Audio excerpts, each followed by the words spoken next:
Just show me then go you dance.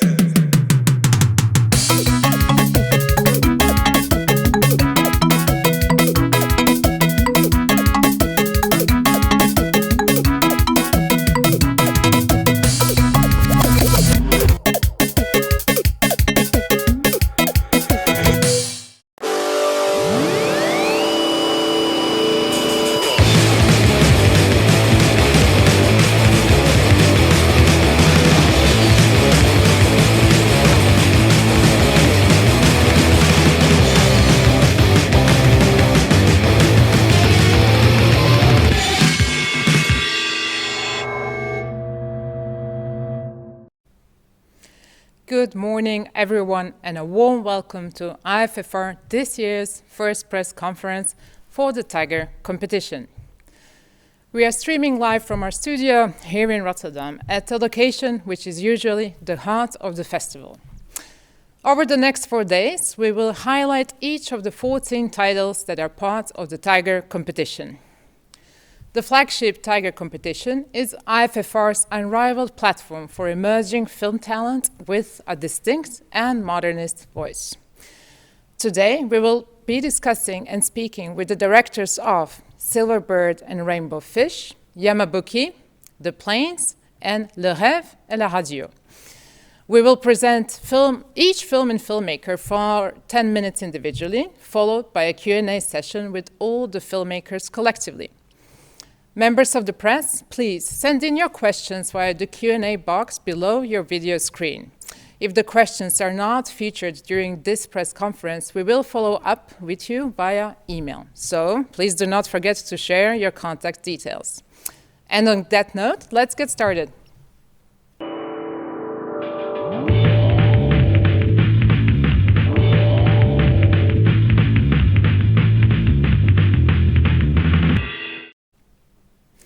First up will be Silver Bird and Rainbow Fish by Lei Lei. This dreamy animation is a very personal story as it recounts the filmmaker's family history as they struggle to live through China's tumultuous movements of the 1950s and 60s.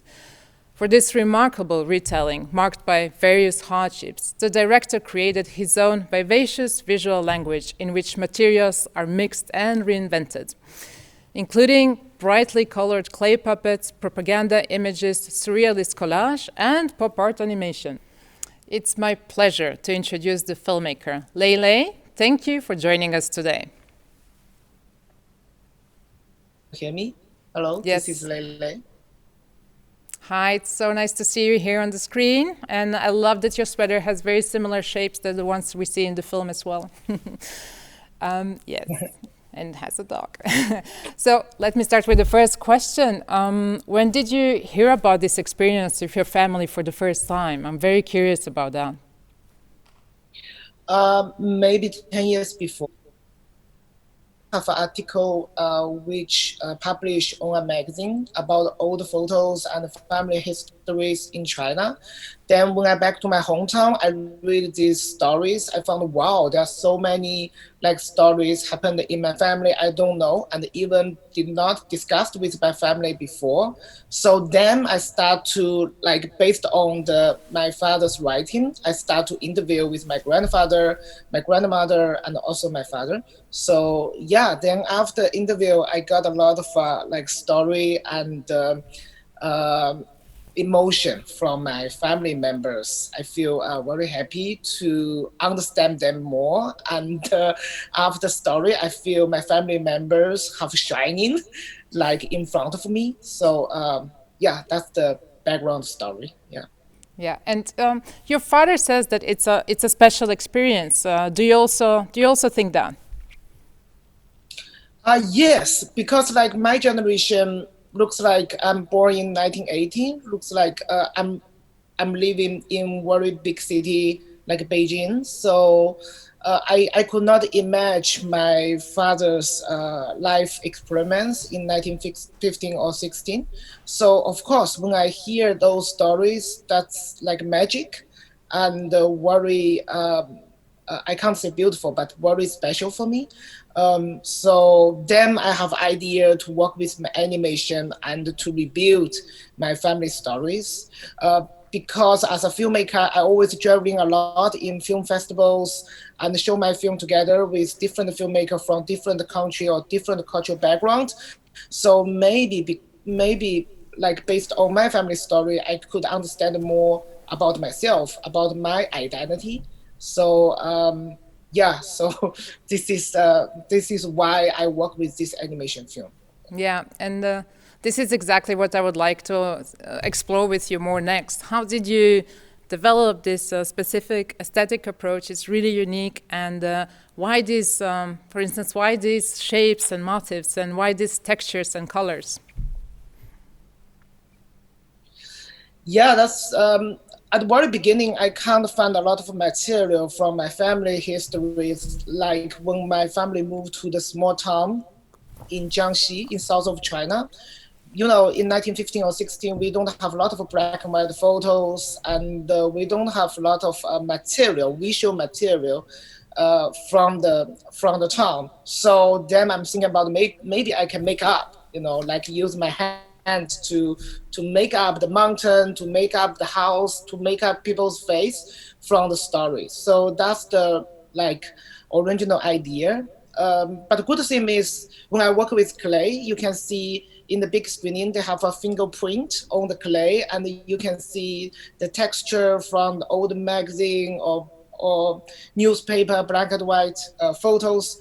Uh, yeah, so I can say when I work with like physically animation work, it looks like I use my hands to rebuild my family story. That's very warm to me and very beautiful process to me. Another thing is I also do a lot of research process. I go to secondhand file to find black and white photos in 1915 and 16. Also, I scan a lot of big number of magazine from 1916 or 15. So we show in this film part is kind of imagination. Another part is reality. It's like archive. So I try to mix two different material together to retell the story. Hope this works in the cinema, and hope audience have how to say they can feel the story, they can feel the history. At the same time, they have space to have imagination about the history of this family, the history of China, of course. Thank you. Well, I can assure you that you managed to convey that very impressively on the screen. And then another question would be about the images and symbols. Do all of them have a concrete meaning to you, or are some, let's say, spontaneous reveries? Mm, uh, you means in the archive or the clay image? Yeah, In in the general, archive, yes. right? How do you putting everything together? Okay. Because what was each one, having a hidden message of sorts, or you said, oh no, this is also something that I dreamed up and I just wanted to. Yeah. Yeah, actually, at the very beginning, I don't have very like clearly like a play or clearly idea like what kind of image I need to have. It's just like ongoing process. At the very beginning, I just traveling to different countries, try to find out beautiful magazine in 1915 and 1916 in China, and I just scan large number of archive and collect them in different folder in my studio. So this is very long process. And then when I did interview with my family members, I just bring some keyword. Like I did not ask like when or where. I just ask, do you have any memory or story about bicycle? Do you have any memory about dream? So when they give some answer, so I use keyword to connect with the image I have. Like I have lot of a collection, like photo collection or magazine collection about bicycle. Then I just when I editing, I just put two different part together.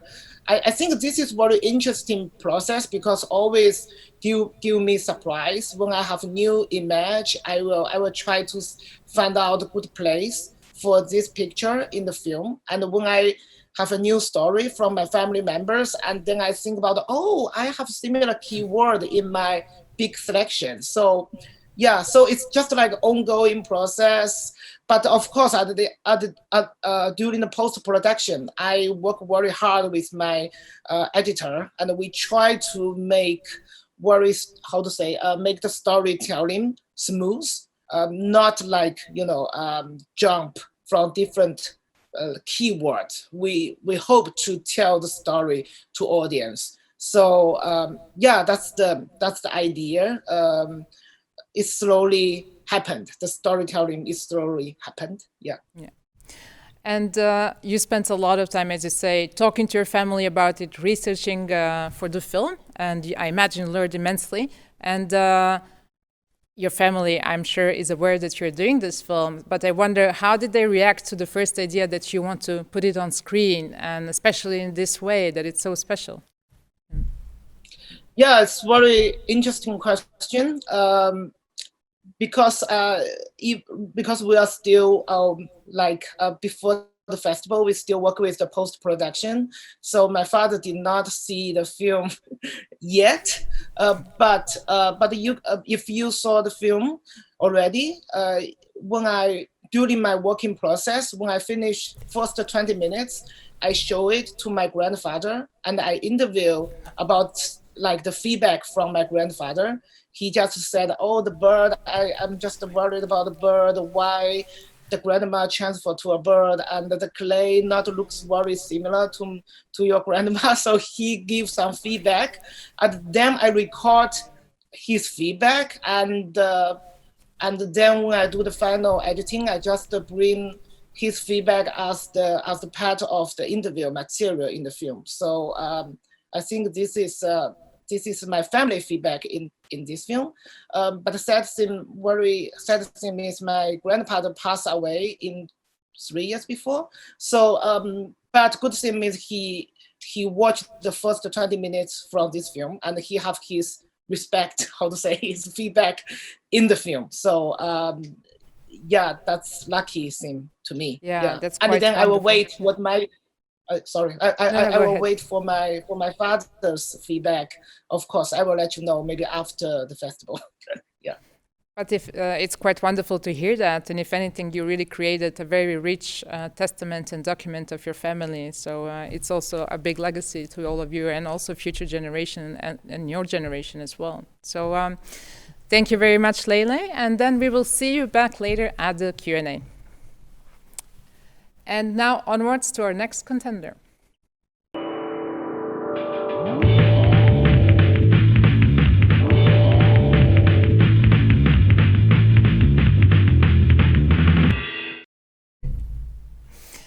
The second film we will discuss today is Yamabuki by Yamasaki Juichiro. Shot on grainy 16mm, this quietly radical film is a realist exploration of contemporary Japan as a country where silence is preferred over confrontation. Writer-director Yamasaki Juichiro was part of IFFR 10 years ago with his feature debut, The Sound of Light. With Yamabuki, he returns to his rural hometown of Maniwa in western Japan. The quiet surface of this seemingly sleepy town is gradually peeled off as the lives of a teenage protester, a Korean migrant worker, and other townspeople intersect. Let's welcome filmmaker Yamasaki Juichiro and Dick Stayhivers, who will join us to translate for us today. A good evening, actually, to you, Yamasaki-san. I'm happy that you're joining us today. 山崎さん、こんばんは。わざわざ来ていただいてありがたく思います。こちらこそありがとうございます。Thank you very much for having me. So, if I understand correctly, your main occupation is farming. So, filmmaking, is it something you only do sporadically? なんか山崎さんは実は農業を行っているんで、映画監督ではなくて、映画監督はもう時々しかやってないっていうわけですか？いえ、大体半分やってるつもりなんですが、なかなかその時間配分が難しくて、どっちが作業量が多くなった時とかは、その引っ張り合いっこというか、時間の使い方を、いつも苦労しながら映画と農業を続けてます。In essence, I try to do it 50-50, but circumstances make that it's not always so easily divided the time. So let's then focus on the film topic itself. Why did you choose to develop this particular subject? この映画の話題なんですが、どうしてこのトピックを選んだのでしょうか。日本で生活していて、日本の中の都市部じゃなくてマニワという非常にローカルな場所で生活していて、そこに住みながら感じて日々生活しながら感じていることの中で、いろんなその社会に対する、生活の中の不安であったり、なんか憤りであったり、そういうものを、トピックに、して、作りました。So, as you can see, so from this film, this is not made in an urban center. It's so in Maniwa, a small countryside town. It's also where I live, and so on the basis of my daily experiences, so I wanted to express the uncertainty, anxiety, and sometimes so anger people here have towards society. And as you said yourself, the film was shot in your hometown, in a rural town of Maniwa. But I'm wondering, do you think you could have shot this film somewhere else in Japan? Is this ubiquitous and present in our other areas as well? 今回は山崎さんが実際に住んでるマニワで撮影したんなんですが、これは他のところでも撮影できたのでしょうか。なんかどれだけ普遍性があるという質問です。普遍性がある。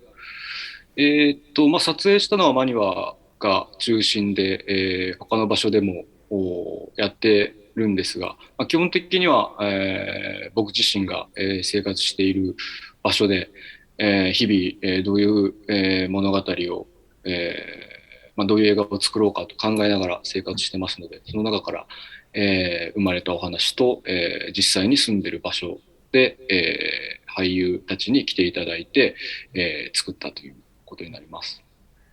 So I'm not 100% sure so how applicable this is to other places. So, but I'm used to make my films in the place where I am myself on the basis of my experiences, and so have other people come in to finalize the project. Indeed, and that would be actually my next question, because you said it's about your own anger as well, or things through your own experiences that you want to put in the film. So how much of your own observations and those experiences got into the film, and how much did you have to research the observation themselves and the figures? マニュアで撮ったということで、これはどれだけ山崎さん自身の不安、怒りとかを表現しているのか、それとも結構の部分を調査の上で他者のものを取り入れているのでしょうか。あまりむき出しにすると生々しくなりすぎると思ったので、最終的には半分ぐらいに収まってるんじゃないかなと思ってます。So I didn't want to make it too outspokenly personal. So once again, I think it's a 50-50 thing. So there's 50% of my own experiences in there. And can we now talk a little bit about your choice of this particular protagonist and characters in the film? For instance, why an equestrian athlete? And I'll let you talk more about it. I'm really curious. そしてこの映画に関してなんですが、その人物の選択ですね。在日韓国人とアスリートとかを選手とかをですね、取り入れたということで、なんかその背景を、ちょっと、教えていただければ、ありがたく思います。まあ、こういう、日本の田舎の町に、実際に、主演を演じた菅さんが、まあ、何を、こう、いろんなところを巡り巡ってたどり着いて、実際に住んでいたんですね。それに、彼に出会って、まあ、いろいろ、どういうふうにして、まあ、マニュアに、ここにたどり着いたのかっていうことをいろいろ話してるうちに、そこから何か、人が移動するであったり、物が移動するであったり、そういうことによっていろんな物語であったり、不条理であったり、そういうものが描けるんじゃないかなというふうに思って、そういう登場人物で、それに関係する、まあ、いろんな複雑な家族を、描こうとしました。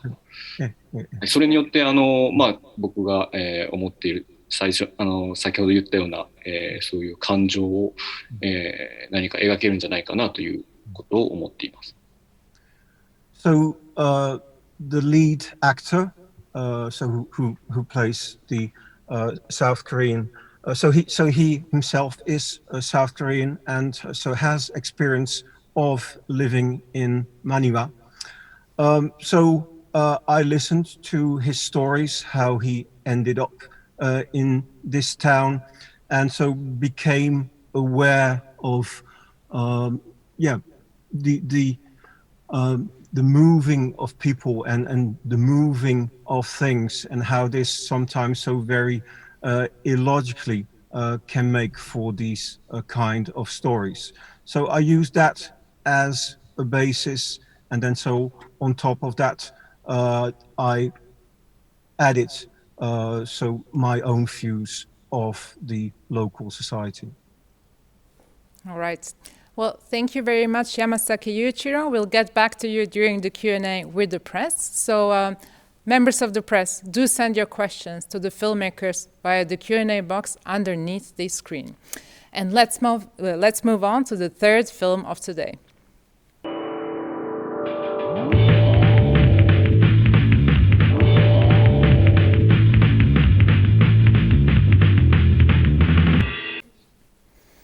The next title we will discuss is David Easteal's commuter conversation piece in motion, The Planes.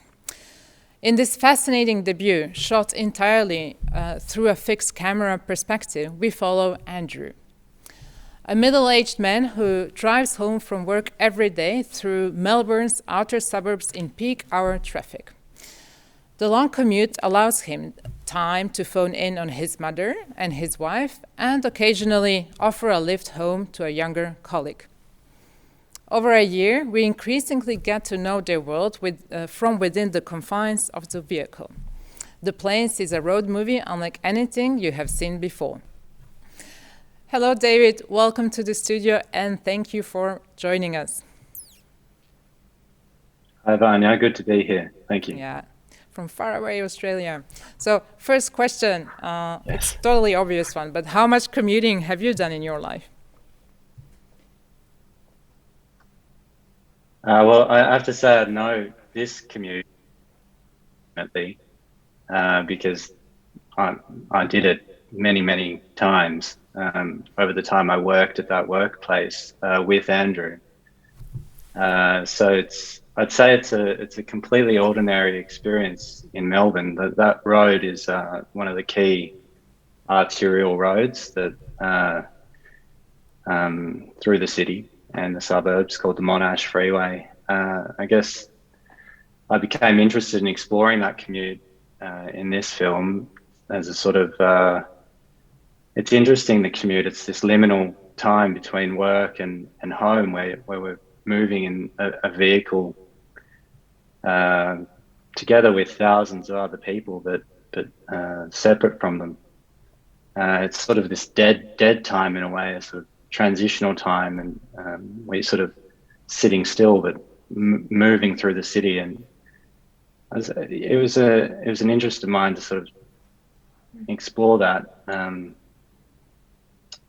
I think I did this commute many times with Andrew, and what I liked about this commute was that unlike most of the people who work in the city and drive out to the outer suburbs, we were working in the outer suburbs, so we effectively did the commute in reverse. And one of the great visual things about that was we would be driving back towards the west in the sundown, and so you just see these spectacular skies as we would be driving home on the Monash freeway above all of this traffic and commuting. And for me, the skies are a beautiful part of the film, which sort of came through. I see that, very painterly in some of the scenes. So yeah, that's I guess the quick answer to your question is a lot.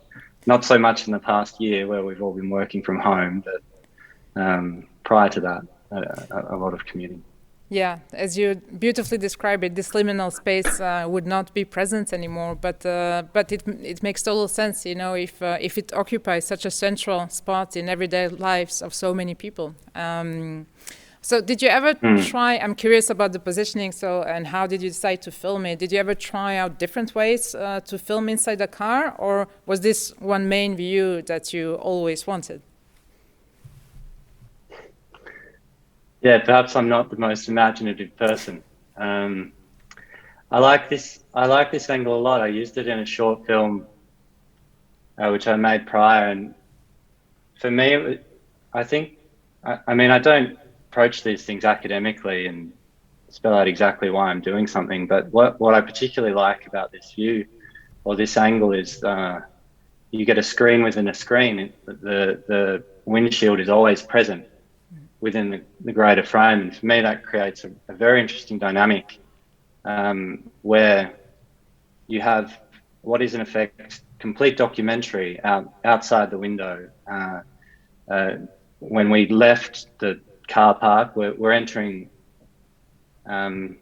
real traffic and driving through the city. It's completely out of our control, and there's a contrast between that, and I think it was nice to have a bit of control in the car. So maybe that was why keeping the fixed position throughout felt appropriate, this sort of need to have control where you have elements which are totally outside of your control. But it's visually an interesting dynamic, that you get the contrast between the motion and the stillness inside the car. So which I like. And I think for me, a big part of the film is discussions, talking. And the way we communicate in cars, and I mean, this film is very much based on reality, but, we're both looking forward and talking, and it's sort of, I think, creates this very interesting space where perhaps people can talk a bit freer than if they're sitting and looking right at each other. And what I liked about this angle was, I guess that this is a more practical approach, less visual, but removing the camera from perhaps Andrew's eyesight or my eyesight to try and, I guess, maintain that sort of space within the car. So I didn't want the camera in someone's, that they could see it. So I think those were probably the things I was thinking about regarding the camera angle. But in answer, again, the short answer to your question was no. I think right from the outset, the conception was to do it with the one angle. Well, I enjoyed very much both answers, and it's such an engaging film. So and I think the way how you elaborated on it, if we are not having people facing each other, it does really open them up in a different way, and we really could have been with them in the film. And you mentioned that this is largely based on the conversations, and it is there are many documentary bits to it. But I do wonder how scripted the film is actually. Well, in terms of dialogue, it's not particularly scripted, but we filmed. It was a strange way to construct a film, really. We filmed one shoot a month over 12 months, and very much the shape of the film was scripted in terms of the overall arc of the narrative and where it was going. But shooting in this way provided about a month sort of in between each where I'd evaluate what was how the next month might be able to what would be best to have in the next month. So each shoot was sort of structured, like it was perhaps maybe it was improvised within the structure. We knew I would work with Andrew about where we were going on that drive in terms of the conversation. If you can call that scripted, I guess it was scripted. It was shaped. But I didn't. Andrew's not a professional actor, and nor am I. It wasn't important to write the specific dialogue. It was the authenticity was essential to the conversation. But what was, I guess, sort of the artifice was that it was shaped, and so it was sort of, yeah. I think that's the best way I can put it. And did you expect the film to run for an impressive 3 hours, or you yourself were surprised by it? Well, I certainly didn't set out to make a 3-hour film, but I think the way this film made in this incremental shooting, it sort of evolved as we went, and I had intended to shoot in an uninterrupted way, but for me, I wanted to explore time in the film. I think that it's something unique to the film, the ability to capture and explore time. And, it often disappears in film. Not always. There's certainly filmmakers who don't, but it often disappears in terms of, or in preference for narrative progression. So I knew I wanted to explore time by shooting in this uninterrupted way where,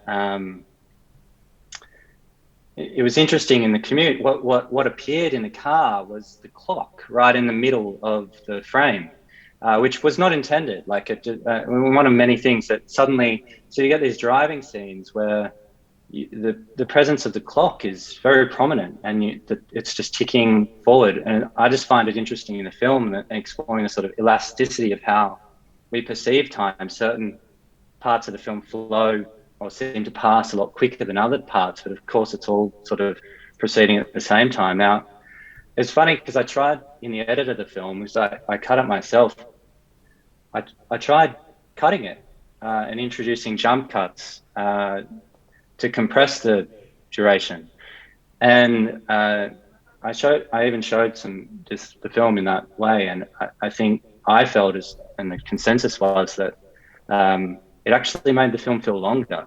There was something strange that it destroyed it. It destroyed the quality that the film has. I think the film has some really nice moments in it that I think that it reaches some quite poignant moments that happen. I learned because when we cut out a lot of the space in between, they no longer worked. It failed. But when you have this space before and this, and sticking to the original thing, it really resonated a lot more. It was quite an interesting experiment to try to compress the film. So certainly, I guess the short answer again to your question was no. I didn't set out to make the 3-hour film, but that sense of shooting in an uninterrupted way was an initial interest to try and explore in the film. Well, I'm certainly glad you decided to stick to this form, because yet again, I'm saying, although it may be daunting, or challenging to think, it's a 3-hour commute, a film, it's so engaging, and it gave us so much that I want to thank you very much for it as well. And thank you for joining us for the Q&A, and we will see you later at the end of the press conference for some questions of the press. And now, on to the final title of today.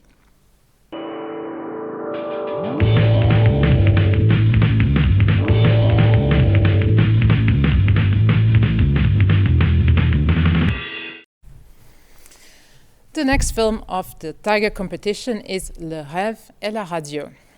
painted as a breezy, luminous reverie in which we see how Raoul and Béatrice's eye meet in the Montreal metro. This sets off a chain of events that will affect, nonetheless, the whole city. Filmmakers Renaud Després-Larose and Tapia Rousiouk wrote the script, which fictionalizes aspects of their own lives, their fears and dreams. The result is a playful and hypnotizing film in which they play the leads. Its style borrows plenty from experimental 20th century film movements and combines alienating visual and sound effects to paint a very contemporary picture of today's generation. Good morning, Renaud and Anna, and thank you for joining us today. Good morning is a bit of a stretch because it's actually middle of night for you because you're calling us from Montreal. So thank you for braving it out for us. And as the film, as we said at the introduction, it's based in good parts on the life of the two of you. So what I want to start it with is with what did you invent and why? Yeah, it's based on the life of the two of us and also of Geneviève, who plays Béatrice. So I'm going to talk a little bit about the Geneviève character, even though it would be better if she was there to talk about it.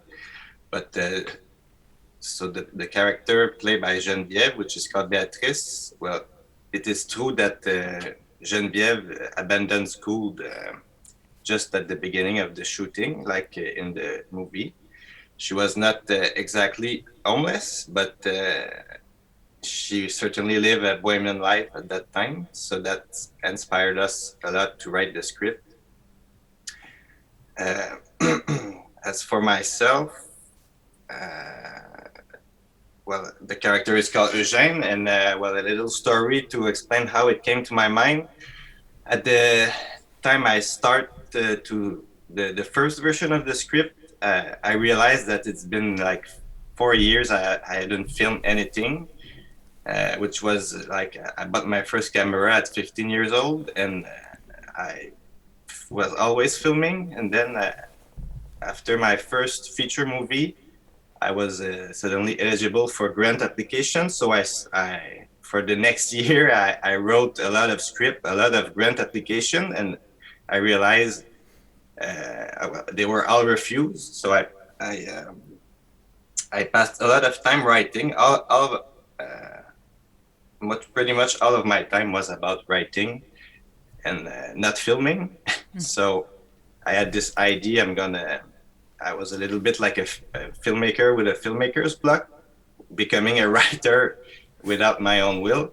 So for Eugène, I invent this idea that I'm going to invert the thing. So I'm going to make this character a writer with a writer's block that's making film in his own mind. So that's how it starts. So it's like an inversion of my what I was living at that time. And for Constance, well, a lot of the things are true, but the part where she's doing radio, I, for my part, was doing some community radio, but it was more musical content and playing with sounds, exploring distorting sounds and voices, but it was less political content, so that's a little difference. And well, I was less politically conscious at the beginning of the shooting than at the end, and I think that making the movie was an important apprentissage that changed that inside the character, that the character permitted me to become aware of some of the politique. And another thing, well, at the beginning of the shooting, I was discovering acousmatic music, and I was starting to practice as a sound man, sound woman, perche. And well, Constance, well, is doing that also in the movie. So it coincides with things that were really happening. Yeah. And which brings me actually to the next question. And I was so fascinated by by the compositions and the soundscape in the film, Anna. So I want to know, how did you go about it? How did that develop actually in relation with the story? And I'm asking that because often, of course, sound comes at the end of the film, but here it really feels at times as if sound is leading everything else. Well, a lot of our discussions when we were writing the script were about sound, and I remember something we said a lot was that we wanted to make we wanted to find ways to capture how the city came to our like was trying to perfuse inside our apartment, but from far away. So feeling traffic noises from different parts of the city, but in the periphery, because we live in the periphery of the city. So feeling a kind of oppression, but from far away. That was one of the starting points for the sound. But also, as I said, since I practice sound perche and also sound composing, it was something that was always there for every scene, for every moment, to think how would it sound like, and more in a colorful way than function way, because since I study music, it made me think of sound more in a musical way than in a what function does it have to accomplish in a more standard way. And another thing at the end is that we went to a studio that was not standard, but more an experimental laboratory that does research on sounds and creation with sounds. So that also helped us finish, make our intentions more even more concrete. And well, thank you. And Renaud, you're also, as far as I know, you're also editing an online film journal, right? So speaking of writer's blocks and being a filmmaker, this is an interesting question I would like to dive in. What would you say? Would you say that being aware of what's happening in cinema today helped you when you were working on this film, or did you often feel the need to forget what else is around when making this film? Well, writing, yes. Well, I really like the filmmakers who were critics, like the French New Wave, of course. But I read a lot of the things I read about cinema. They are often are filmmakers. So I think, yeah, this going forward, backwards with writing. But like I said, when I was writing a lot of scripts, a lot of grant application, and I was also making critics. So this film, I wrote it real fast just to get rid of the writing for a little time and yes. try really to shoot. We shoot a lot. So I think that the idea was to get rid of the writing thing for a moment, mainly. Yeah. And about the character, if we assume that the name Raoul is a reference to Raoul van Nijhem, then so let me now go into this a bit elaborate question. At the core of his theory is the idea of everyday life, right? But how ordinary, for that's behind his idea, can life be in a culture like ours, where everything has to be special or unique and extraordinary? Yeah, well, that's a good question. It's hard differentiate what is special than ordinary today is difficult. Can speak about a little bit the character. I think the characters in the movie, they don't try in any way to be special. It's if they are, it's not a voluntarist thing. I think we try to live them a certain innocence, but of course, characters who don't know how to use an iPhone, it could be called special, or it's not that ordinary. But I think the idea with the film was to address the idea that it's well, they are living in this way. They are well. I'm sorry, I just lost it. Yeah.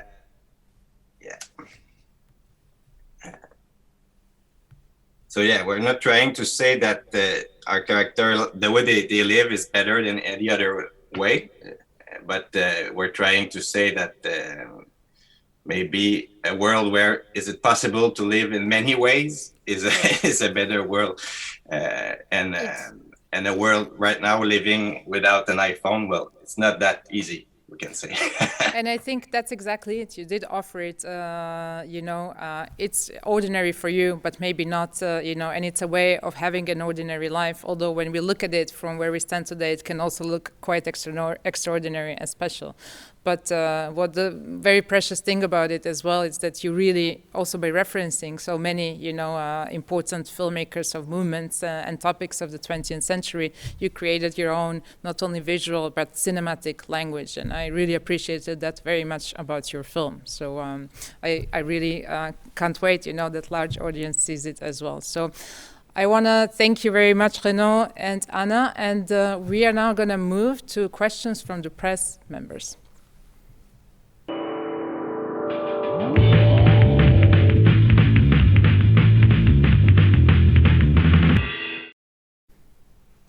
As a reminder, the Tiger jury who are currently watching the films on the big screen consists of 5 members: Juji Bankuti, Guus van den Berge, Tatiana Leite, Tekla Rote, and Farid Tabarki. The jury will grant 3 prizes: the Tiger Award worth 40,000 euros and 2 special jury awards worth 10,000 euros each. The Tiger competition winner will be announced on February 2nd during our awards ceremony. And now, time to get some questions from our members of press. And I'm going to have to look a bit more at my iPad now to see those questions. All right. So bear with me while I start. And I see quite a few questions already here. And we are going to go back to the director Lei Lei from Silverbird and Rainbow Fish. And this is a lovely one. Would you please elaborate on the title of your film? We usually associate fish to silver and birds to rainbow.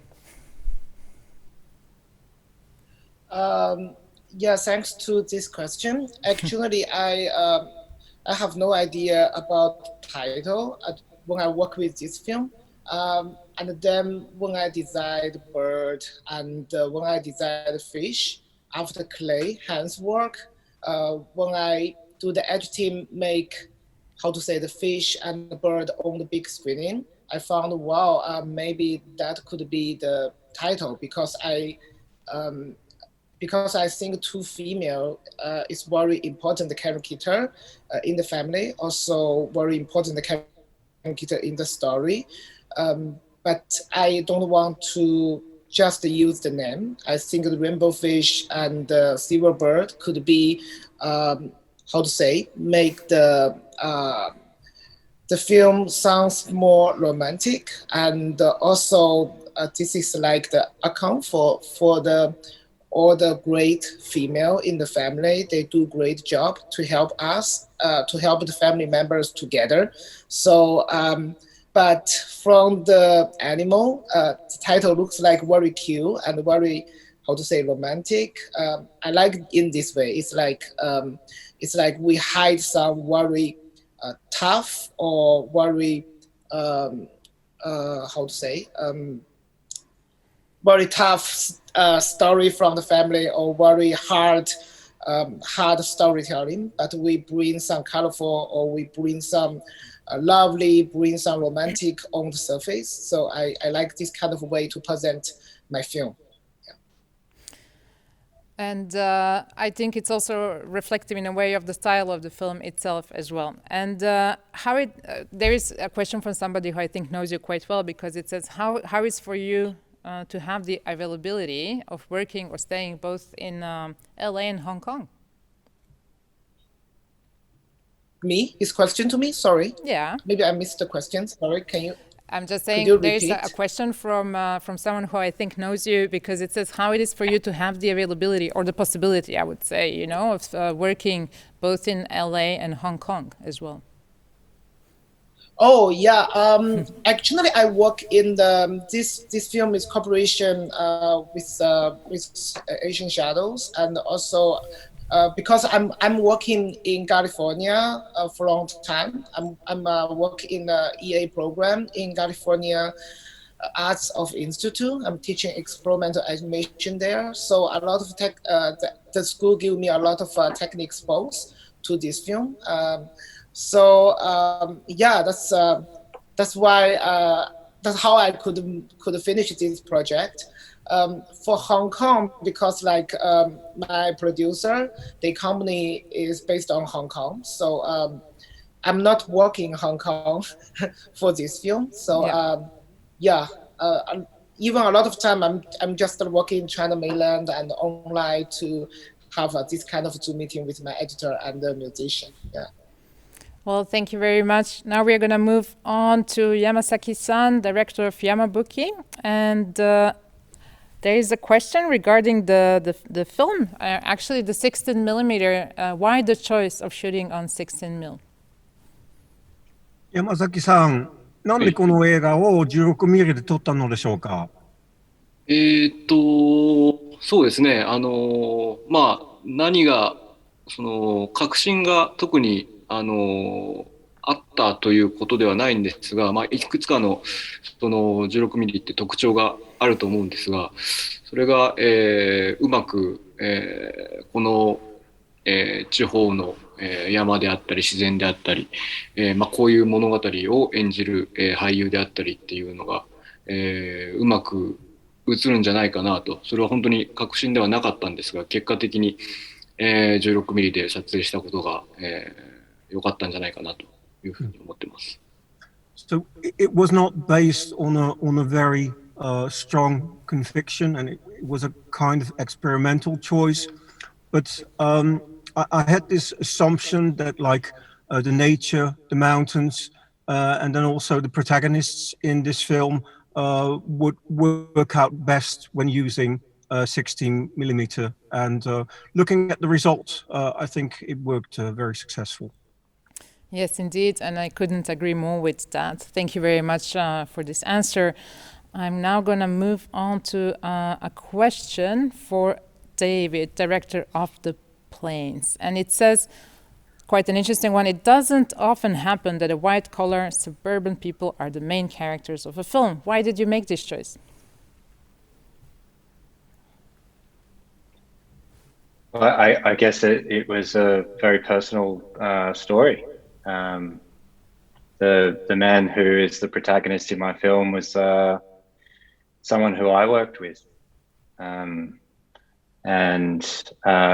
for around a year, we worked in the same legal centre, which was in the outer eastern suburbs of Melbourne, and we found out that we lived near each other, and so he started to drive me home. It was quite a way. I was taking the train up until then, so I started getting these lifts home from Andrew, and a sort of relationship, a friendship developed over the years. I learned about his ailing mother, his wife.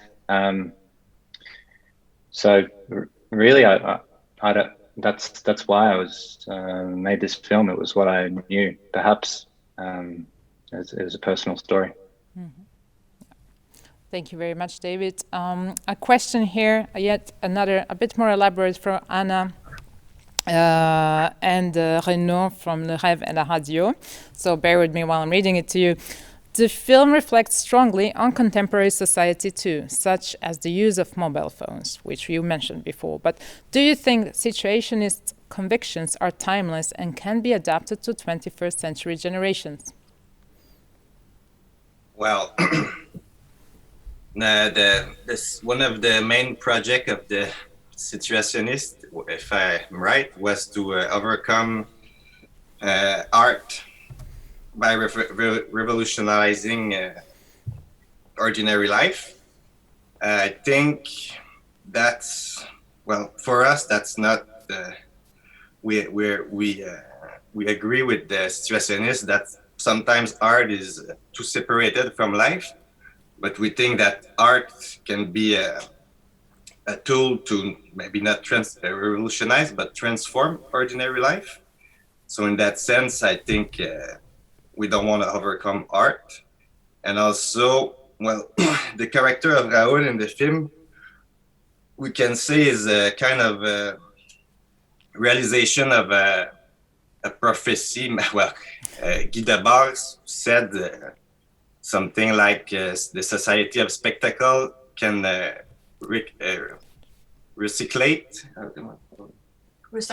recycle everything, almost everything, recuperate almost everything. So we can say that in the movie, Raoul is a recuperation of situationism by the society of spectacle. So for us, situationism is really good for critics, but it's hard to breathe with that thought. And there's a little bit something like the snake eating his own tail, you know, this idea that society of spectacle can absorb everything. So it's good for the critique, but we have to go a little bit outside this this circle, I think. So it's And while I would thank you very much for this answer, I would love to continue discussing with all the filmmakers, but I'm afraid we are out of time. So thank you to all the filmmakers for joining us today, and thank you all for joining this conversation. And as I said, this is it for today. However, if we didn't get around to your particular questions, we will get back to you later through email. So please do get in touch with the IFFR press office to arrange your one-on-one interviews with the Tiger competition filmmakers and other talent. We will see each other tomorrow at the same time to present the second part of our press conferences with Acro, To Love Again, Access Will Save Us, and Malintzen 17. Meanwhile, also enjoy the rest of this year's program through our partners at Festival Scope Pro. Thanks again and see you tomorrow.